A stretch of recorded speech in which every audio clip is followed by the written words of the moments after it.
नमस्कार मंडळी, एक आदर्श या यूट्यूब चॅनलमध्ये तुमचे स्वागत आहे. मंडळी, तुम्ही बघू शकता हे जे कडवळ आहे, जे मेगासेटचं कडवळ केलं होतं, हे केलेल्या कडवळ पूर्ण जळून गेलेलं आहे. जे शेळ्या मेंढ्यासाठी जे चारा लागतो, हा चारा पूर्ण खराब झालेला आहे, म्हणजे चारा नष्ट झालेला आहे. शेतकरी खरंच किती शेतकऱ्यांनी एवढ्या मेहनतीनं इतक्या कष्टानं आज हे कडवळ इतकं मोठं झालं असतं. त्याच्यामध्ये काय काय ठोंब दिसत आहेत की किती मोठे झालेले आहेत, आणि बाकीचे जे कडवळ आहे ते पूर्ण जळून गेलेलं आहे. ह्याच्यावरती अळीचा इतका प्रादुर्भाव झाला की अळी कंट्रोल झालेली नाही. 4 ते 5 वेळा औषध मारून सुद्धा अळी ह्याच्यावरची नष्ट झालेली नाही.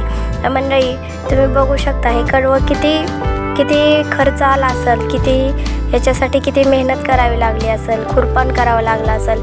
पण मंडळी, तरीसुद्धा शेतकरी हा जगाचा पोशिंदा असतो, ह्यात काही खोटं नाही आहे. तुम्ही बघू शकता जे स्वतः जो ज्वारी खातो, हा ज्वारी त्यांनी परत त्यामध्ये विस्कटलेली आहे आणि काकरून घेतलेली आहे.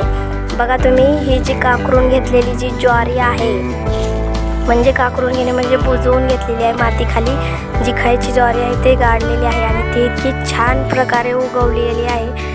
पण ही जी खायची ज्वारी असते त्याच्यावरती रोग कसला पडत नाही किंवा त्याला आळी पडत नाही. तुम्ही बघू शकता हे जे ज्वारी आहे, ही ज्वारीचे छोटे छोटे जे कोंब आहेत, त्यांना परत फिरून शेतकरी पुन्हा पडला तरी उठून किती कष्ट करून परत मेहनत करून जे स्वतःचं पोट भागवण्यासाठी किंवा त्यांच्या गुरांचं, शेळ्यांचं, मेंढ्यांचं पोट भागवण्यासाठी हा शेतकरी परत नव्या उमेदीने कष्ट करायला परत फिरून सुरुवात करतो. खरंच शेतकरी हा जगाचा पोशिंदा आहे.